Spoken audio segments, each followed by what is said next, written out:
Gestos Erróneos cuenta con el apoyo de Ediciones del Chapaleofú y Librería La Bullanga.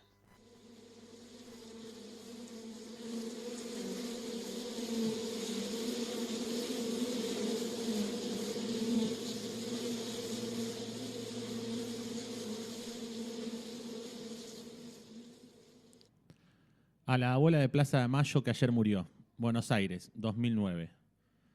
Ahí quedaron sus blusas, sintiendo, el sonrojo de sus enaguas escondidas, y la prolija tarde de un vestido se quedó sin destino y sin luz, puertas adentro del ropero. En la silla, como un adiós que no se da nunca, quedó el libro de las palabras cruzadas, estrábico y sin consuelo, el batón de la mala noche, las chinelas rociadas de lavandina, con el medio paso ya dado.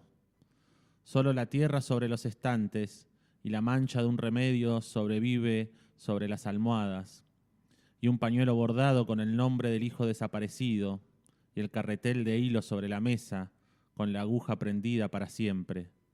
Queda un huérfano en algún lugar, asesinado, sin cuerpo, y queda otro huérfano que no sabe que es huérfano sobre el mundo. Mi derecho vital a ser un monstruo. A las 5 me harté, pero a las 6 te vi. Apostaría todo a la transformación. La palabra bardo se me aparecía por las paredes sin revocar. Donde los muertos se divierten. Siempre es el miedo de ser nosotros lo que nos lleva delante del espejo. Ni sentiría vergüenza del error o del deseo, que a veces son lo mismo. Bienvenidos, bienvenidas, bienvenides a Gestos Erróneos. Muy buenos días para todos, todas, todes, en la ciudad de Tandil, en Argentina, en este precioso planeta terráqueo. Estamos por Radio Magma, la 92.1 FM, para quienes están por el auto, ahí que pueden ponerle, y si no, por radiomagma.com.ar. Para quienes están en su casa o en el celu o en alguna cosita y quieren escuchar la radio, también nos pueden escuchar por ahí. Capítulo número 85 de este mítico programa de la radiofonía nacional que es Gestos Erróneos. Y para comenzar, vamos a presentar a mis compañeros de esta mesa. Siempre tan preciados, siempre tan lindo venir acá, que te digan verdades en la cara y que uno se sienta confortable con eso.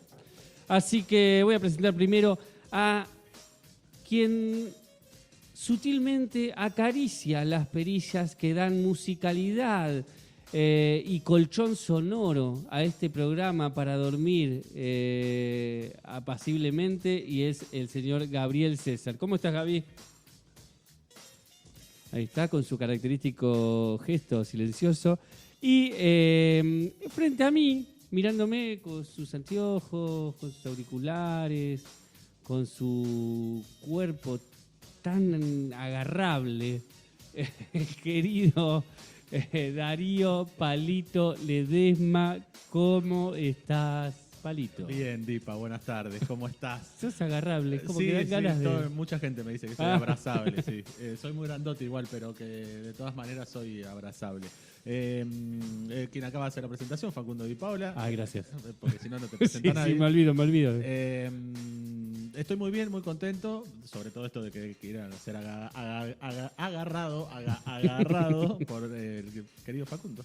Pero estoy muy contento de estar de nuevo acá en Gestos Erróneos. Me pasa lo mismo, pero para comenzar este programa tiene una tradición también milenaria. Ya milenaria y ya mitológica, que es que está basada en una pregunta que descubrimos hace mucho tiempo desenterrando papeles viejos, y que era ¿qué leíste y por qué? Bien, leí un poema de un libro que ya traje alguna vez, que se llama Chamote, una amalgama de voces poéticas de nuestra América, que recopila poesías de escritoras no tan conocidas, de toda Latinoamérica. Leí un poema de María Julia Magistrati, que nació en 1976 en Azul, provincia de Buenos Aires. Acá nomás, acá al ladito.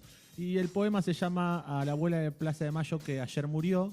No sé en qué momento, qué abuela de Plaza de Mayo habrá muerto que haya inspirado la escritura de este poema, allá por el 2009, porque está fechado en ese momento el poema.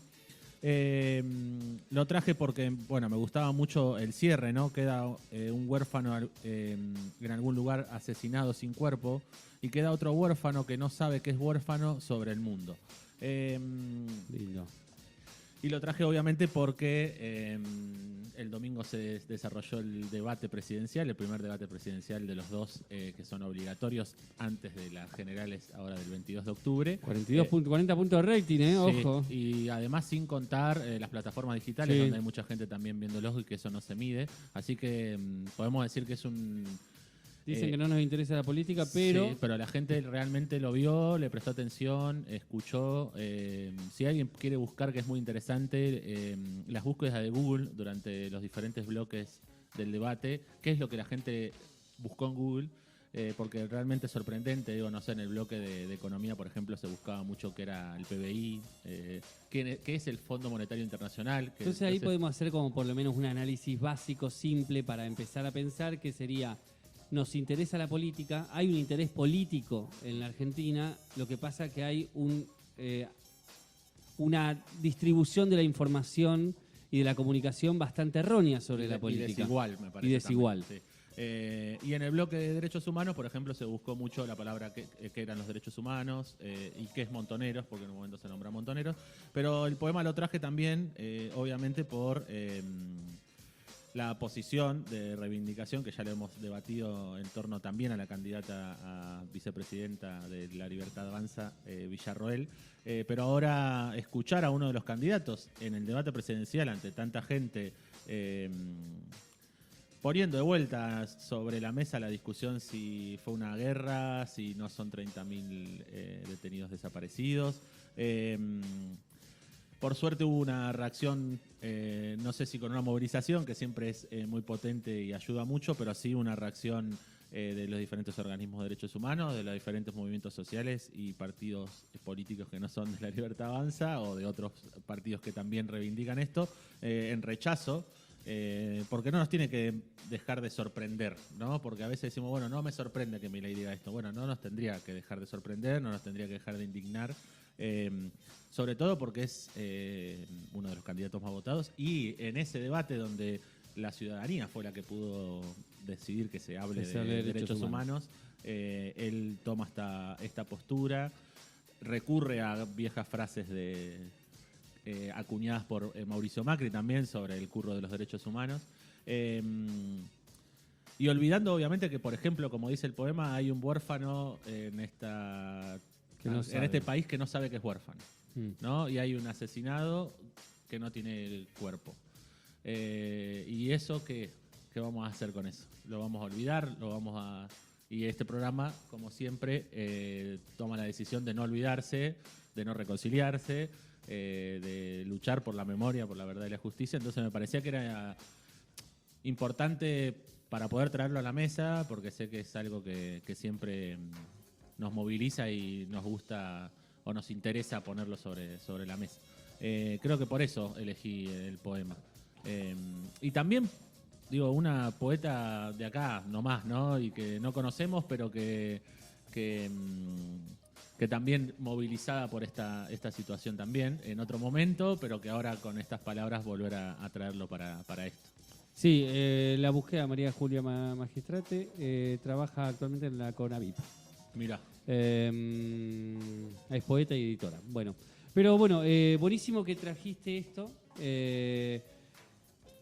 A mí siempre esta idea de hay un huérfano que no lo sabe me hace pensar en que en este concepto que manejan las abuelas de si hay una persona sin identidad, todos estamos sin identidad de alguna manera, porque no sabemos. Hay algo que no se sabe si el padre de alguien puede ser hijo de desaparecidos, entonces eso continúa eternamente, digamos. Todos podemos tener nuestra identidad cambiada.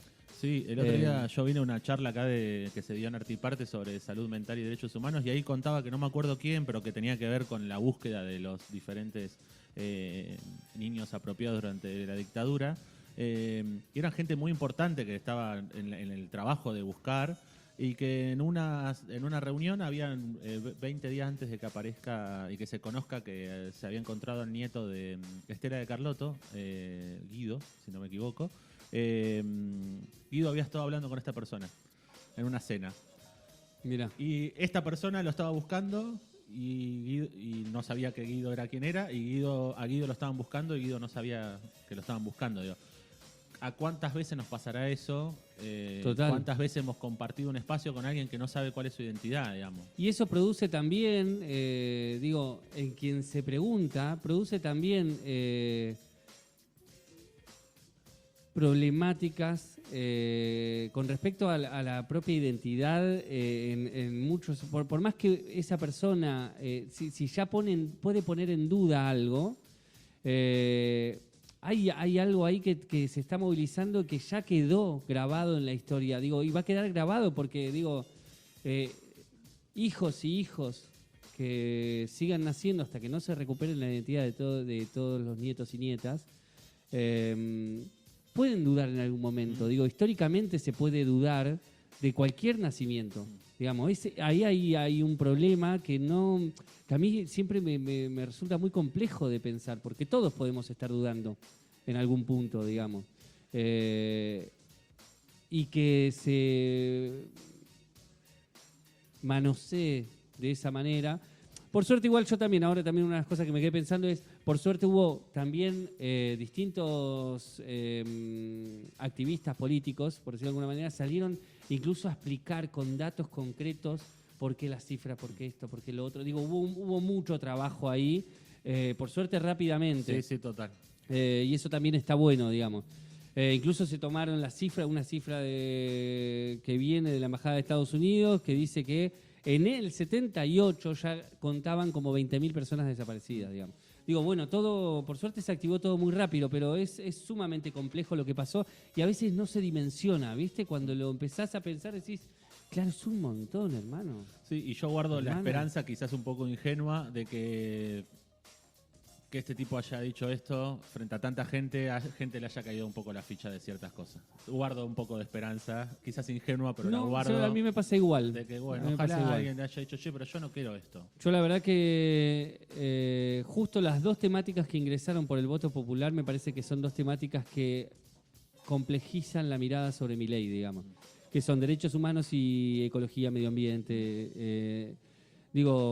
Son dos lugares donde me parece que se complejiza esa figura sumamente mediática que se maneja por eslogan básicos y que la gente tomó eso, que me va a concentrar, que se agarró todo el mejunje que hay ahí de querer de querer participar en política, pero sentir que la política nos queda lejana. Sí, exacto. Que la política partidaria, ¿no? Sí, total. Bueno, por eso, así que si alguien quiere comunicarse con nosotros, hacer algún comentario sobre esto, lo pueden hacer al teléfono de la radio, que es 2494-640202, a nuestros teléfonos personales si nos conocen. Si no, van a sus celulares, buscan una aplicación medio violeta y naranja, se llama Instagram, ahí buscan Gestos Erróneos. Nos mandan un mensajito, nos etiquetan en una historia, nos estamos escuchando en la radio, en el auto, en mi casa, en la compu, donde sea, suben una historia, nos avisan o nos mandan solamente un mensaje de dónde nos están escuchando. Hay un botoncito, un link en la biografía de nuestro Instagram que lo lleva a muchos botoncitos. Pueden escuchar todos los programas de Gestos Erróneos en Spotify. Todos, absolutamente todos. Hermoso. Menos uno. Menos uno, busquen cuál es ese menos uno. A ver cuál es el que falta. Ahí también pueden hacer un aporte con un cafecito si quieren aportar económicamente a este programa. Y si no, nos pueden enviar una carta. Sí, hermano, hermana, envíanos una carta. Envíanos una carta en este preciso momento. Estamos trabajando para recibir esas cartas, mezclarlas, leerlas y tener un momento contigo, encontrar un momento de unión, de fraternidad, de amor, de unidad, con el pueblo, con la gente y con ustedes que están del otro lado. Así que queremos que ustedes nos envíen sus cartas y ser más felices con ustedes. Me encanta. Así que escriban esa carta, pónganla en un sobre, la mandan a Irigoyen 882 a Radio Magma para el programa Radiar Gestos Erróneos, el código postal de Tandil 7000. Esperaremos esas cartas.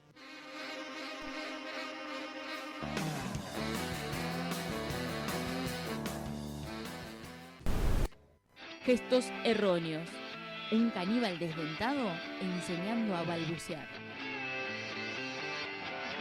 Escrito en una servilleta. Alzo mi copa, camaradas, y ante todo pido que me perdonéis por atravesar sin permiso y sin compostura las puertas de la emoción. Nuestro hermano de tan lejano país, nuestra hija de las entrañas, niña de nuestros ojos, fundan su noble casa sobre una firme tierra. Hijos del pueblo, comunistas los dos, han escuchado la fulminante voz del corazón. La alegría es también revolucionaria, camaradas, como el trabajo y la paz. Boda de flores rojas, hurra por ellos. Mucho amor uno al otro. Siempre fieles y mutuamente apoyados, nos darán hijos hermosos, sea esto dicho con el perdón, que lucirán muy bien los 1 de mayo. Y es que a partir de ahora cada uno es un camarada multiplicado por 2. Esto es como si dijéramos el lado práctico del romance. Comamos y bebamos, camaradas. Y acabamos de escuchar la voz del invitado de este capítulo número 85 de Gestos Erróneos, el camarada, vamos a decir camarada, ya que dijo tanto camarada, el camarada Roque Dalton, poeta salvadoreño. Nos hemos propuesto en en este octubre, en estos programas previos a las elecciones. ¿Hace 4 años empezamos? Sí, eso es cierto también. Mira, justo se cumplen 4 años. Empezar a traer estos poetas vinculados a la revolución, poetas de los 60, de los 70. Y Roque Dalton es uno de esos grandes poetas de los 60, 70. Nació en 1935, falleció en 1975. Y bueno, lo acabamos de escuchar. Dice varias cosas, le habla a los camaradas o a las camaradas. Así que ya dentro de su lenguaje poético aparece también el lenguaje de la militancia, ¿no? Y también me gustó mucho, obviamente, la alegría es revolucionaria, dice en un momento, o también es revolucionaria, que me gusta, ¿no? Ante tanta solemnidad que a veces hay en ciertas situaciones, que la alegría sea revolucionaria me cae muy bien. Nada, así que bueno, abordaremos a Roque Dalton. Sí, Roque Dalton es de Salvador, de San Salvador, digo, de San Salvador. De El Salvador. De El Salvador, poeta salvadoreño, ahí está. Nació y se crió en el ala más privilegiada de la sociedad salvadoreña. Su padre, un empresario estadounidense. Esto es interesante porque él después va a retomar esta lógica del padre estadounidense. Solo lo reconoció cuando él tenía 17 años, pero financió su educación en los mejores institutos católicos de El Salvador.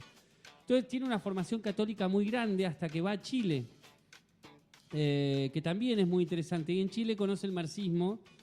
Sí. Y a partir de ahí va a tener todo un recorrido por la lucha armada salvadoreña. Hay una anécdota muy buena de Diego Rivera, el muralista mexicano, que fue pareja de Frida Kahlo, que lo cruzó y le dijo: ¿usted cuántos años tiene? Le dijo Roque Dalton. 18 años.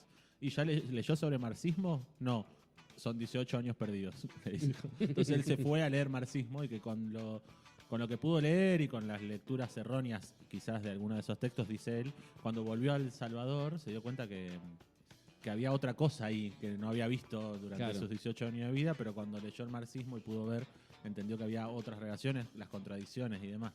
Así que ese encuentro con Diego Rivera lo modificó muchísimo. Bueno, a mí me gusta también esta lógica del padre empresario estadounidense financiando la educación de su hijo, pensando en una cosa y ese hijo generando revoluciones latinoamericanas, ¿no? Porque bueno, estuvo en Cuba, bueno, tiene un largo recorrido. Al terminar su etapa escolar, su padre decidió enviarlo a estudiar Derecho a la Universidad Católica de Chile. En 1953, Dalton prefirió dejar el catolicismo de lado y estudiar en la entonces reformista Universidad de Chile. Allí aprendió, pero más que derecho, de marxismo. Y dice, Roque Dalton, me puse en contacto con los comunistas, tuve amigos comunistas y al principio sin saber que lo eran. Luego, con un poco más de conciencia, por lo menos di un paso de avance en Chile y de católico conservador que era pasé a ser un católico progresista, un social cristiano. En ese momento, esa corriente de pensamiento en Chile me pareció sumamente atractiva, aseguró Dalton sobre su viaje a Chile. Bueno, y ahí va a empezar a leer sobre marxismo y ahí va a tener un largo recorrido por Checoslovaquia, revolucionario Cuba, México. Sí, la vida de Roque Dalton está muy signada por los exilios, los viajes. O sea, se va a Chile, después vuelve a El Salvador, después se va a Cuba, se va a México, a Checoslovaquia, vuelve a Cuba. En 40 años. Sí, y además después entra clandestino a El Salvador. Sí. Ángel Rama asegura que la poesía de Roque Dalton, esto me parece muy interesante porque esto que decías, bueno, dejó de lado el catolicismo, empezó a dejar cosas de lado.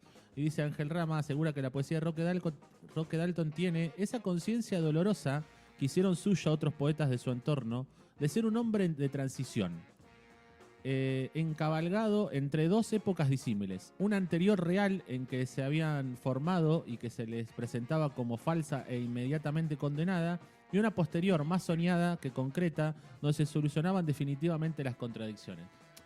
Esto me parece que lo hemos abordado con muchos poetas de esa época, Juan Gelman, Paco Urondo. La idea de, bueno, hay una realidad más concreta que estamos dejando de lado y viene una realidad más que es más un sueño, donde todas esas contradicciones que vemos ahora van a desaparecer, ¿no? La idea de, bueno, luchamos para modificar y transformar el mundo. Roque Dalton, en su poesía, queda reflejo eso, ¿no? Algo que se está dejando de lado y un lugar hacia donde se está yendo, que finalmente, obviamente, con todo el plan Cóndor, en muchos de los países latinoamericanos, ese sueño fue destrozado, digamos. Pero bueno, me parecía muy interesante traer eso. Y después yo traje mucha gente hablando de Roque Dalton. Sí. Dice Juan Gelman. Roque ha suscitado muchos poemas de poetas antes y después de las balas asesinas que terminaron con él. Hay que recordar o decir que a Roque Dalton lo asesina parte de su propio del Ejército Revolucionario del Pueblo, al que él pertenecía, lo toman como un traidor y lo asesinan. Entonces dice Juan Gelman, Roque ha suscitado muchos poemas. Yo busqué, y hay muchísimos poemas dedicados a Roque Dalton, lo cual podríamos incluso hacer un programa solo de poemas dedicados a Roque Dalton. Me gusta para anotarlo. Sí, y yo me preguntaba qué tiene Roque que suscita eso, ¿no? Que inspira a que la gente escriba por él. Y después Gelman agrega, esto es raro en la poesía, es raro que un poeta suscite en otros poetas la necesidad de escribirle poesía. Y Roque es de todos nosotros el que más ha despertado esa necesidad, incluso antes de morir. Y después, por ejemplo, decenas de poetas que no lo conocieron, es decir, que lo conocieron por su poesía. Y en otro apartado, Juan Gelman dice, Roque jamás tuvo la necesidad de advertir que no asociáramos su nombre a la tristeza. Su nombre para nosotros está asociado a la alegría de vivir, a la alegría de combatir muy naturalmente.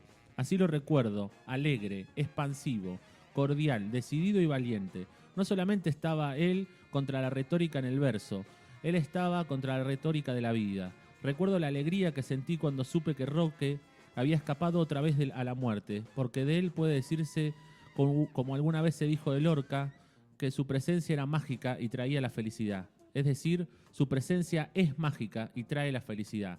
Yo no lo puedo enterrar. Me gusta que en el medio del texto dice esto, me alegra que se haya escapado de las balas. En realidad no escapó, sino que él toma la decisión de decir, muy a lo Gelman, su presencia es mágica y trae felicidad, no es que fue, porque yo no puedo enterrarlo. Y me gusta mucho que diga que es expansivo, ¿no? Como esa sensación de, bueno, se expandía y ocupaba un montón de espacio, de lugares. Y habla mucho de la alegría de vivir, ¿no? Muchas de las personas que encontré hablaban particularmente de la alegría y de la risa de Roque Dalton, que después también traje algo de Cortázar hablando de él sobre eso, que está muy bueno. En un poema que lo trajo acá el querido Gabriel, que se llama Los Ruiseñores de nuevo, de Juan Gelman, hay un fragmento que dice, Roque Dalton, que trepaba por el palo mayor de su alma y gritaba revolución, y veía la revolución, y la revolución era solo era la sola tierra firme que veía. Nada, eso también para imaginar Sí, lo que significaba para Roque Dalton la revolución. Total. Gran imagen esa última. Yo tengo varias cosas. Tengo una entrevista que le hizo Mario Benedetti. Hay uno de sus libros que ganó el premio Casa de las Américas, un premio muy prestigioso en el mundo de la literatura. Pero, por ejemplo, hay algunas cosas de esto que venías hablando, donde le pregunta a Mario Benedetti sobre poesía comprometida y sobre la escritura de la militancia, ¿no? Y le dice Mario Benedetti, podría ser considerado como poesía. Vienen hablando, se le dice, bueno, esto podría ser considerado, esto que vos escribís podría ser considerado como poesía comprometida. Ahora bien, ¿qué sentido le das al compromiso? Y dice, me parece que para nosotros latinoamericanos ha llegado el momento de estructurar lo mejor posible el problema del compromiso. En mi caso particular considero que todo lo que escribo está comprometido con una manera de ver la literatura y la vida a partir de nuestra más importante labor como hombres, la lucha por la liberación de nuestros pueblos. Sin embargo, no debemos dejar que este concepto se convierta en algo abstracto. Yo creo que está ligado con una vía concreta de la revolución y que esa vía es la lucha armada. A este nivel, entiendo que nuestro compromiso es irreductible y que todos los otros niveles del compromiso teórico y metodológico de la literatura con el marxismo, con el humanismo, con el futuro, con la dignidad del hombre, deben discutirse y ampliarse, a fin de aclararlos para quienes van a realizar prácticamente ese compromiso en su obra y en su vida. Pero en nosotros, escritores latinoamericanos que pretendemos ser revolucionarios, el problema del compromiso de nuestra literatura debe concretarse hacia una determinada forma de lucha. Ese es el compromiso de la literatura en Latinoamérica en ese momento, ¿no? Pero después hay algo que a mí me resulta muy interesante cuando leía, que es, le hace algunas preguntas sobre la escritura y la militancia, que es algo que venimos hablando también desde Hellman, eternamente. sí, desde el primer programa de Juana Vignosi. ¿Qué lugar dejás a aquellos autores que escriben cuentos fantásticos o cuentos realistas no referidos a una concreta realidad política y que en su actitud personal tienen en cambio una militancia? Personalmente militan, pero tienen una militancia política, revolucionaria incluso, pero escriben sobre ciencia ficción. Y acá dice algo que para mí está muy bien. No creo que este problema se resuelva a nivel de géneros. Un combatiente revolucionario puede hacer magnífica literatura inmediatista e incluso panfletaria si le viene a gana o si las necesidades de la lucha cotidiana así se lo exigen. Pero también sirve a la revolución si es un excelente escritor de ciencia ficción, ya que la literatura, entre otras funciones, cumple la de ampliar los horizontes del hombre. En la medida en que el pueblo puede captar los significados últimos o inmediatos de una gran literatura de ficción, estará más cerca de nuestra lucha y más todavía si es capaz de analizar la enajenación que el enemigo le impone. Por eso, no vemos razones para plantear la obligación de que el escritor militante se reduzca genérica o temáticamente a una línea muy estrecha. Partamos mejor de otro extremo, o sea, de su actitud ante la lucha revolucionaria. Una vez que este problema está resuelto, el asunto de los géneros y del rumbo literario servirán para enriquecer la línea revolucionaria que ha escogido en su vida. Por otra parte, y tal como lo cita la última declaración del comité, me encanta cómo me lo imagino hablando. Sí, ¿viste? es tremendo. Por otra parte, y tal como lo cita la última declaración del comité de colaboración de la revista Casa de las Américas, en la lucha de clases se cumple también el papel de arrebatarle a la burguesía el privilegio de la belleza. Vamos. ¿A quién te vas a acordar? La belleza también nos pertenece, Claro. dijo Vicente Cito Lema. Claro, tal cual. Arrancarle a la burguesía el privilegio de la belleza. No, es extraordinaria esa frase. Como lo sostiene Regis Debray. En el terreno literario, las relaciones entre la militancia y la literatura, como resultado de la creación de un revolucionario, solo pueden ser positivas. Hay otro terreno en el que sí podría haber conflicto, y es a nivel ideológico. En la medida en que a través de la literatura se plantearán ideológicamente posiciones que estuvieran en contradicción con la militancia revolucionaria, se origina un conflicto, del cual no tiene culpa la literatura como tal. Se trataría más bien de un problema ideológico del escritor. Ahí es donde cabe situar el problema de las famosas desgarraduras entre el poeta y el militante político. Cuando ambos son la misma persona. Desgarradura, lo pone entre comillas, es un término que se ha ha cuitado para ocultar que se trata de un problema ideológico. Si se le quiere seguir llamando así, habrá que decir que se trata de una desgarradura ideológica y que por lo tanto debe solucionarse a nivel ideológico.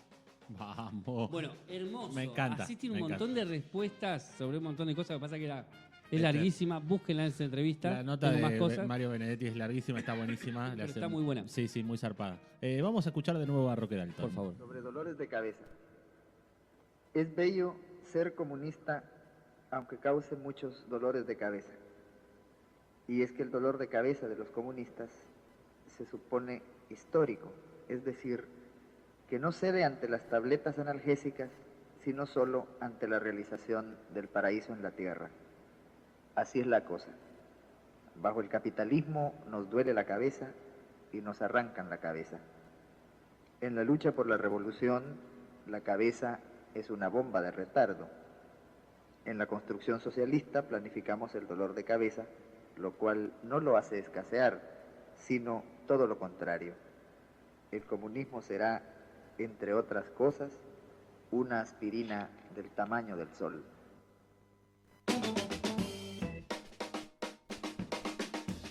Ahí estaba de nuevo Roque Dalton, que me gusta, ahora lo puedo leer que Cortázar también lo dice, pero cómo habla de comunismo, después vamos a escuchar uno que habla de marxismo-leninismo, pero no es un panfleto, ¿no? Sigue teniendo lo poético, Sí. no es solamente, bueno, la revolución es, hay que hacer la revolución y viva la revolución, y sino como esto, ¿no? A lo último el comunismo será una aspirina del tamaño del sol, ¿no? Como es otra cosa, que tantas veces hemos hablado de la poesía panfletaria. Total.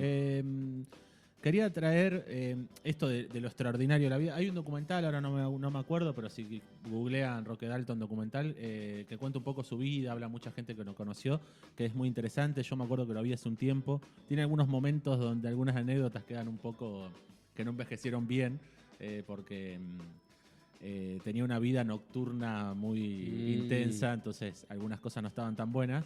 Pero más allá de eso, tiene una vida muy particular, ¿no? Esto de viajar, de estar todo el tiempo en otros espacios, que está bien que es obligado por el exilio, pero bueno, vivió 2 años en Checoslovaquia, entre el 66 y 67, ahí nomás de...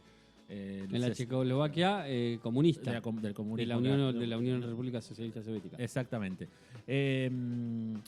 No sé, yo leía laburó para la Casa de las Américas, así que vivió mucho tiempo en Cuba. Entonces, no sé, Cortázar contaba que un día cayó a las 10 de la noche Fidel y se pusieron a hablar entre 30 personas. Lo escuché. Y discutían, y que en un momento la discusión era entre Fidel y Roque Dalton de cuál rifle o ametralladora era mejor. Leí esa anécdota hermosa. Cortázar diciendo ellos dos parados, teniendo rifles imaginarios, diciendo a ver cuál era mejor para la lucha armada. Esas anécdotas, ¿no? Como una vida muy particular. Y yo encontré varias cosas, pero en una dice Ernesto Cardenal, que decíamos hoy que podía ser invitado, dice, Roque Dalton una vez estuvo preso y lo iban a fusilar. Además iban a hacer creer al partido que él era un informador de la CIA para que no le consideraran un mártir. Esa noche, aunque él no tenía fe en Dios, él oró. Se arrodilló en su celda y oró. La suerte loca, decía él, hizo que esa noche hubiera un terremoto y se cayeran las paredes de la cárcel y él se escapó. No. Me parece maravillosa la anécdota, ¿no? Porque decíamos... Yo empiezo a creer en Dios, discúlpeme. Sí. Esto dejó el catolicismo de lado, pero bueno, voy a orar. Y un terremoto y se caen las paredes y escapás, es maravilloso. Sí. Pero bueno, ahí como esas pequeñas anécdotas que me parecen... Bueno, que leí hacen también, el personaje. yo no lo traje, pero Ernesto Cardenal también en un momento habla de el humor de Roque Dalton y a partir de eso llegué a varios poemas donde él... Y bueno, dice que le gustaba mucho reírse de sí mismo, que tiene un humor muy lindo, explica Ernesto Cardenal. Y leí algunos poemas de él donde eso, se ríe un poco de sus defectos, de cosas que le fueron sucediendo, viste como... Y tiene un humor muy, la verdad que muy bonito. Me gustó así como ese lugar de encontrar el humor en cositas que él encontraba en sí mismo, ¿no? En detalles que él encontraba en sí mismo. Sí, total. He visto hasta algunos ensayos que eran el humor daltaniano. Ah, mirá. Así que hay que buscarlo también eso. Sí, tiene varios poemas sobre medio humorísticos. ¿Te puedo leer? Sí. ¿Querés que siga yo? ¿Querés decir algo? No, porque pasa que tengo varias cosas de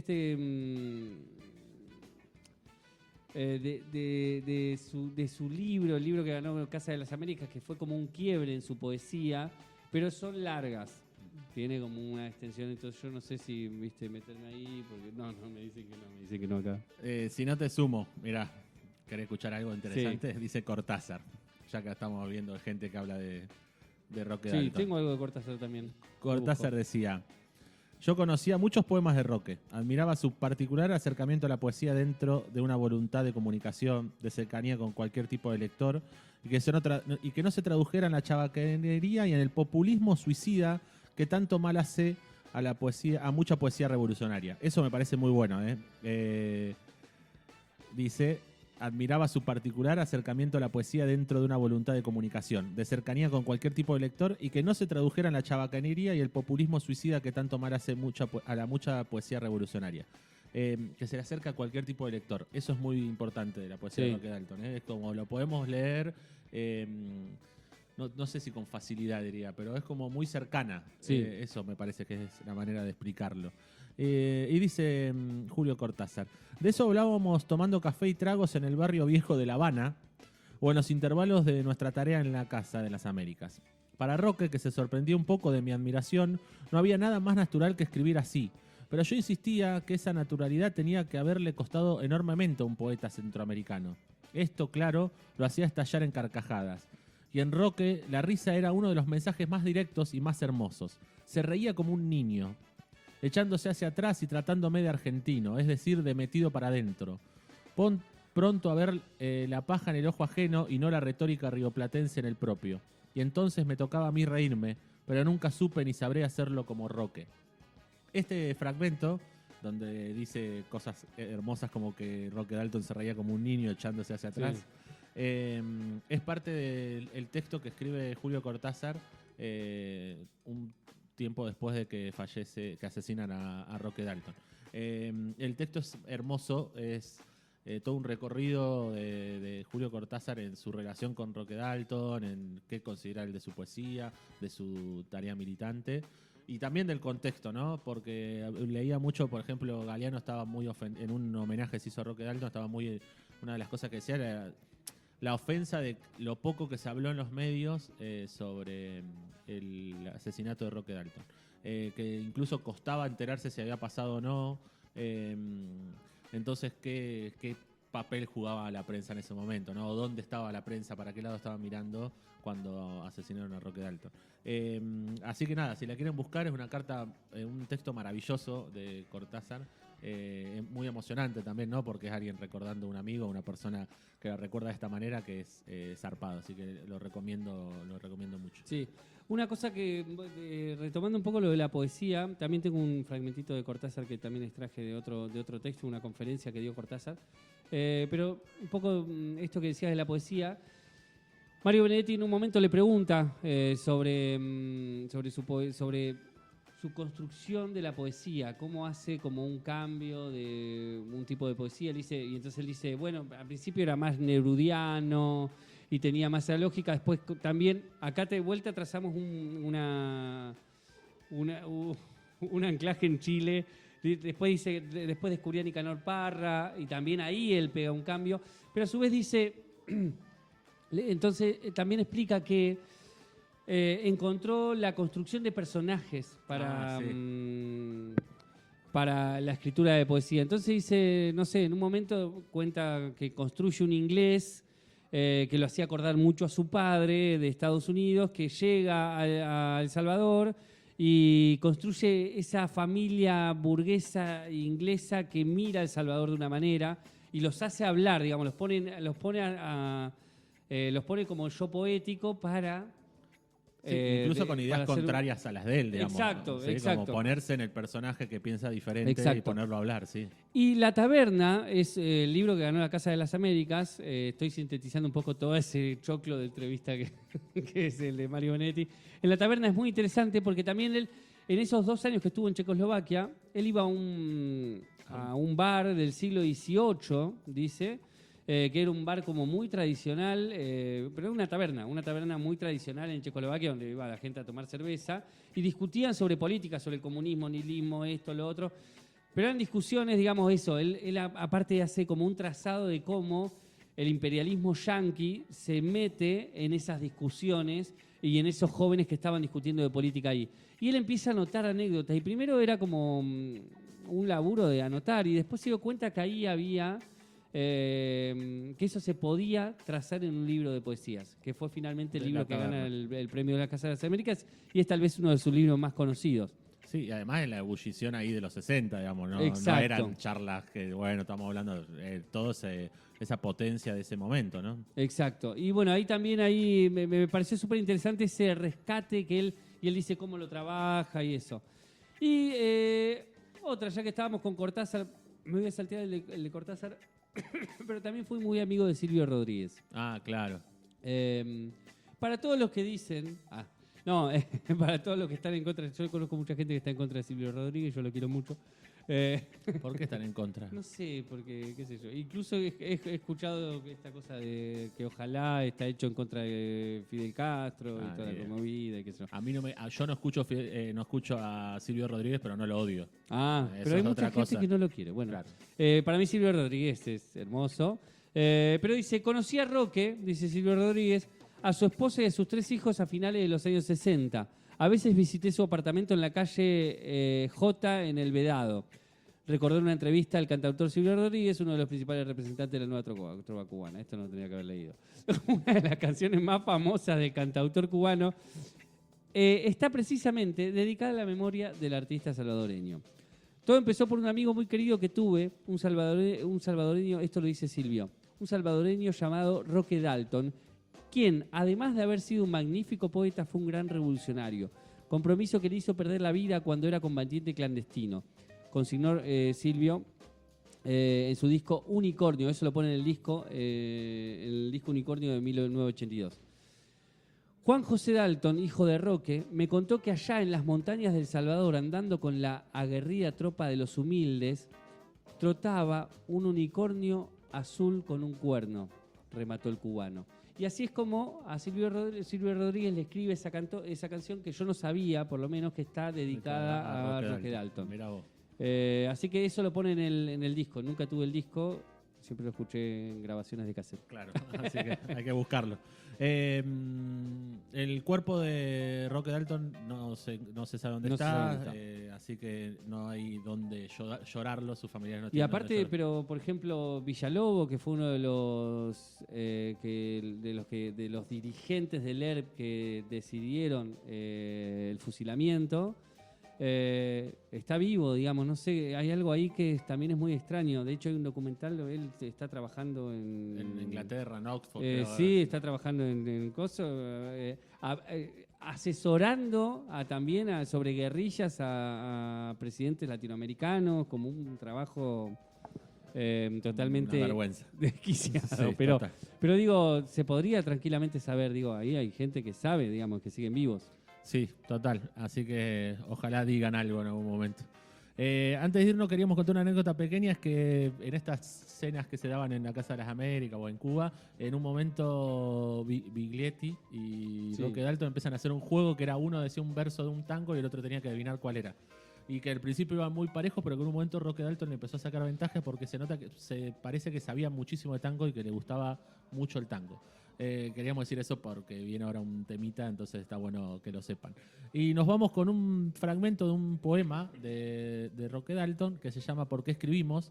Y el poema concluye diciendo: uno hace versos y ama la extraña risa de los niños, el subsuelo del hombre, que en las ciudades ácidas disfraza su leyenda, la instauración de la alegría que profetiza el humo de las fábricas.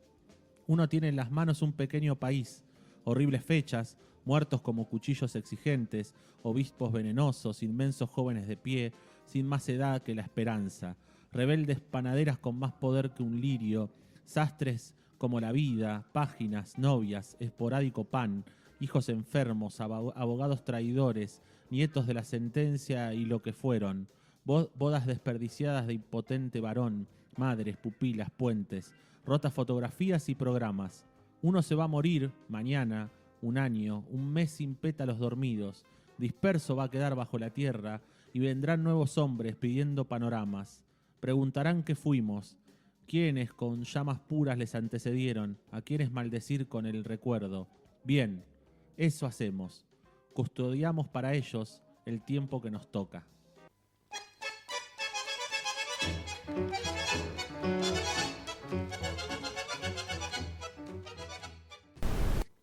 Cuando yo muera, adelántate en el camino.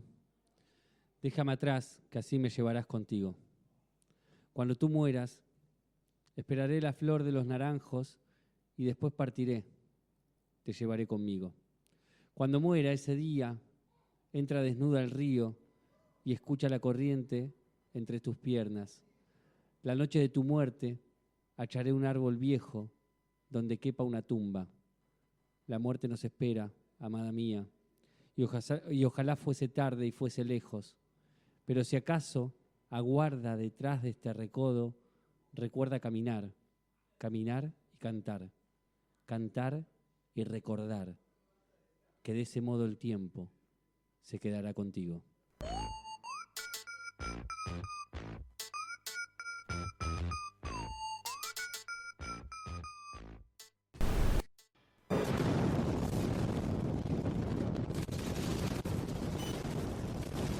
Gestos erróneos. Una trinchera literaria contra los operadores del olvido. Bueno, no voy a cantar más. Este es el último bloque de este capítulo número 85 de Gestos Erróneos. El bloque donde todo va muy rápido y hacemos un montón de chistes y nos relajamos un poco más de lo relajado que ya estamos antes. ¡Jamás! ¿Jamás qué? Jamás me voy a relajar. La pasaba re mal. Bueno, Dipa, te voy a hacer la pregunta de siempre. ¿Qué leíste y por qué, Dipa? Bueno, leí, creo que ya hay más poemas de Memorias Impuras, pero creo que es el último que voy a traer. ¿De qué? De Memorias Impuras. Memorias Impuras. Si lo quiero poner un zoom. Memorias Impuras, el libro de Liliana Bodoc, donde hay oculto una serie de poemas, esas novelas. Estaba en esa lógica de buscar poemas ocultos en novelas. Traje varios de Memorias Impuras, que tiene unos poemas que a mí me gustan mucho. Libro que recomiendo con fervor y flores. Y lo traje porque primero me gusta esta idea de acompañamiento. Hay mucho escrito sobre eso, sobre esa compañía post-mortem, ¿no? Que hay algo también, digo eso, esta reivindicación del amor desde un lugar desde ese lugar de yo también quiero acompañarte, aunque sabemos que la muerte es inminente o va a llegar en algún momento, porque todos sabemos que es lo único que sabemos, que nos vamos a morir. La en única algún momento. certeza. Sobre el futuro es lo único que sabemos, digamos, no podemos saber más sobre el futuro. Así que nada, ante esa certeza, digamos, ese ancla en una compañía que puede continuar, me parece bellísimo. Siempre me parece muy bello, digamos. Hay como en un momento Dostoyevsky decía sobre aquellos que tienen una fe religiosa, decía, al menos ellos tienen una luz, ¿no? Sí, total. Y siempre a mí me pareció siempre muy conmovedor esa idea de la luz, ¿no? Y bueno, que esa luz que nos puede generar decir, yo cuando me muera voy a ver a tal persona o me voy a encontrar con tal persona, o digo, esa esperanza en la muerte. Eso por un lado. Y por otro lado, para mí tiene un final que es muy lindo, que dice, recuerda caminar, caminar y cantar. Cantar y recordar. Que de ese modo el tiempo se quedará contigo. Me parece muy hermoso. Es maravillosa esa última parte. Muy hermoso. Y hay algo del caminar y cantar, y el del cantar y recordar, que también no deja de hacerme pensar con cariño y con amor, digamos, desde este lugar del amor, pensar también que tenemos que cantar y recordar. Caminar y cantar, cantar y recordar. Caminar y cantar y cantar y recordar, digamos. Me parece que es algo que tenemos que pensarlo, sobre todo en estos tiempos de de políticas difusas, de mucha conflictividad que estamos sintiendo, apelar a la memoria colectiva, digamos, apelar a este sentimiento de esperanza que nos dejaba la idea de que quien escucha a Milei dice, no, esto no puede ser, digamos, que este tipo habla así en torno a los derechos humanos no se puede permitir. Y creo que el caminar, cantar, el bailar, el recordar nos puede ayudar un poco a por lo menos a sobrellevar estos tiempos a veces tan difíciles donde por momentos perdemos las esperanzas. Y es una obviedad lo que decir, pero caminar, cantar y recordar no tiene que ser sí o sí solos, sino que puede ser sí o sí, o se puede ser con alguien, digamos. Exacto. Podemos caminar con alguien, podemos cantar con alguien, podemos recordar con alguien, y que eso siempre... Y querer morir con alguien en una revolución eterna también. Totalmente. Hablando de Roque Dalton también. Y pensaba, y lo dejo también, ¿qué pasaría, más allá de esto último, qué pasaría si habitáramos la muerte de otra manera, ¿no? Como si la pudiéramos habitar, vivir de otro lado, relacionarnos con la muerte de otra manera. ¿Qué nos pasaría? ¿Cómo la sobrellevaríamos? ¿Cómo sobrellevaríamos nuestra vida? Siempre es una pregunta que me hago y que no encuentro mucha respuesta, pero trato de caminar, cantar y recordar. Creo que todos hacemos eso, no solo yo, sino todos. Bueno, Dipa, ¿querés que mandemos saludos? Vamos a mandar los saludos del día de la fecha. Y le vamos a enviar un saludo muy especial a Ediciones del Chapalefú en el año de su aniversario número 27. Se trata de una de las muy pocas de la región que se encuentra registrada en la Cámara Argentina del Libro. Como hemos señalado, está siempre a tu disposición para consultas sobre tus futuros libros, trabajos de edición, corrección y demás. La consigna de Ediciones del Chapalefú es: más libros para ser más libres, anímate a publicar. Por otra parte, citando a Gestos Erróneos, tendrás importantes descuentos en los libros de tu interés, la mayoría relacionados con los principales temas históricos de la ciudad, incluyendo temas bien populares como deportes, fiestas bailables, carnavales antiguos y afines. Así que un fuerte saludo a Ediciones del Chapalefú. Hablando de cantar, caminar con gente. Un gran saludo a Ediciones del Chapalefú. Le vamos a mandar un gran abrazo a Dani y a Tati, que llevan adelante La Bullanga, que es la librería del barrio La Estación, que bajo los tiros de la Avenida Colón encontrás los mejores libros de editoriales independientes, además de talleres y actividades culturales junto a la Biblioteca Salceda. Para conocer esas actividades, las promociones, los libros que reingresaron, ahora también venden discos, vinilos y cassettes. Pueden seguirlos en las redes como labullanga.librería. Hay un montón de promociones con diferentes cuentas, la cuenta de DNI, las tarjetas de crédito y demás. Pero además nosotros tenemos una palabra clave que vos vas, la decís y te hacen un 10% de descuento en tu compra. Y la palabra clave de esta semana es... Daltónico. Exactamente, porque hay un tema de Biglietti. Benedetti y Biglietti hicieron un disco a dúo donde Biglietti toca y Benedetti lee. Muy lindo disco, muy lindo. Hicieron espectáculos, varios espectáculos. Ambos fallecidos actualmente, pero una pena, ¿no? Porque los extrañamos.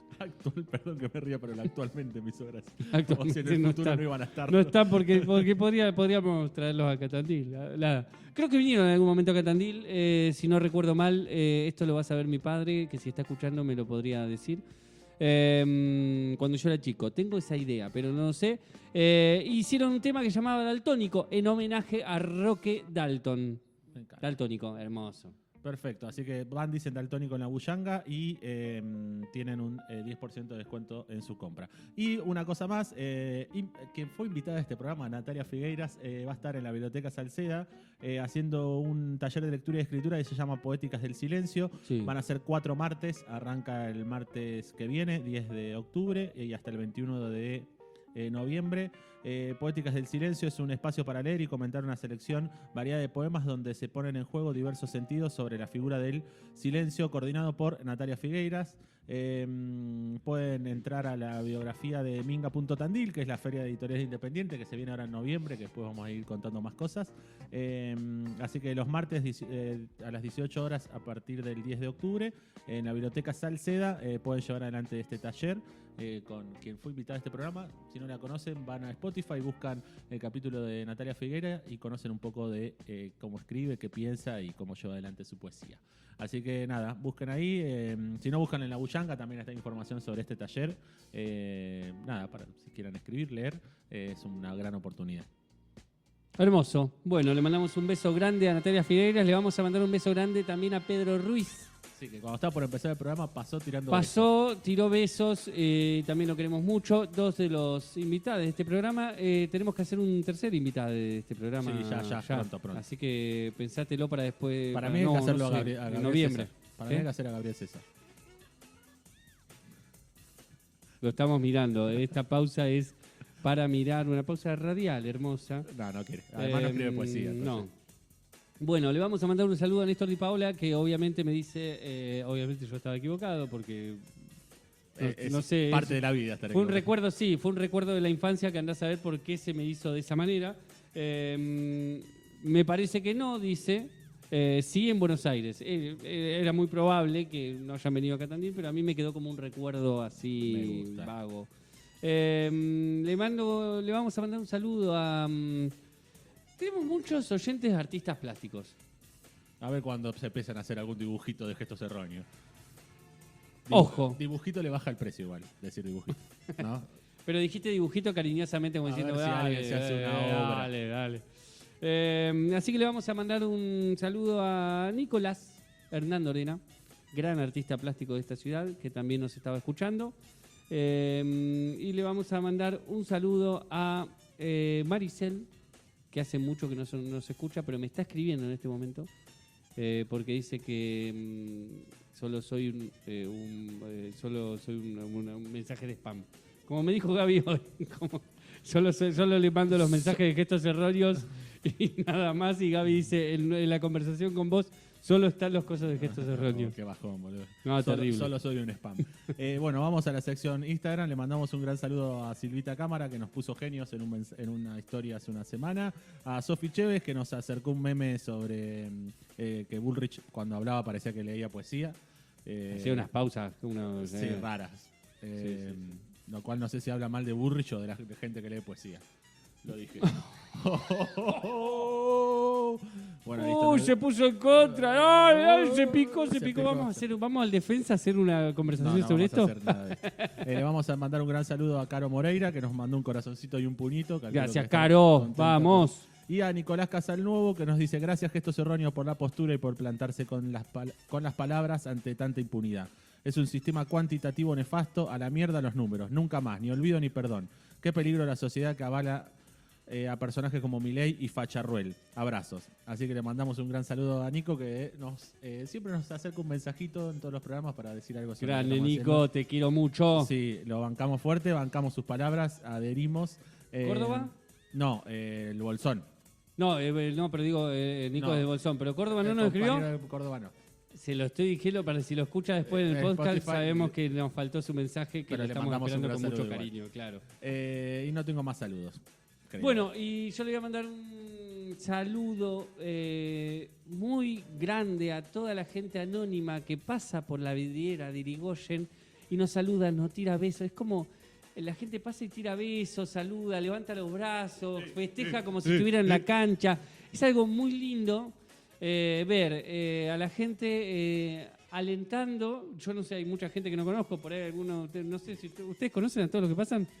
No, también hay 3, dice, pero de 6, 7 que pasaron y hicieron estos gestos, así que la verdad que es como muy lindo ver que la gente tira buena onda, ¿no? Y a quienes están escuchando le vamos a pedir un gran favor, más allá de que ya pedimos cartas y demás, pero sigan con el boca a boca, sigan comentando qué gestos erróneos, qué hacemos, dónde nos pueden escuchar. Que el boca a boca en realidad es muchas veces la herramienta comunicacional la herramienta comunicacional más fuerte, ¿no? Que la gente sepa que ustedes escuchan un programa de radio que habla de esto que habla.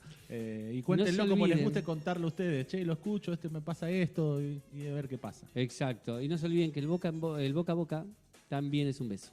Exactamente. Y con esa hermosa reflexión de Facundo Di Paola nos vamos a ir yendo. Este programa fue llevado adelante por Facundo Di Paola, que está sonriendo, por mí, que soy Darío Ledesma, me dicen Palito, en la operación técnica y selección musical el querido Gabriel César, y nos vamos como siempre escuchando al invitado del día de hoy, al querido Roque Dalton. Decires: el marxismo-leninismo es una piedra para romperle la cabeza al imperialismo y a la burguesía. No, el marxismo-leninismo es la goma elástica con que se arroja esa piedra. No, el marxismo-leninismo es la idea que mueve el brazo y a su vez acciona la goma elástica de la onda que arroja esa piedra. El marxismo-leninismo es la espada para cortar las manos del imperialismo. ¿Qué va? El marxismo-leninismo es la teoría de hacerle la manicure al imperialismo mientras se busca la oportunidad de amarrarle las manos. ¿Qué voy a hacer si me he pasado la vida leyendo el marxismo-leninismo y al crecer olvidé que tengo los bolsillos llenos de piedras y una onda en el bolsillo de atrás y que muy bien me podría conseguir una espada y que no soportaría estar 5 minutos en un salón de belleza?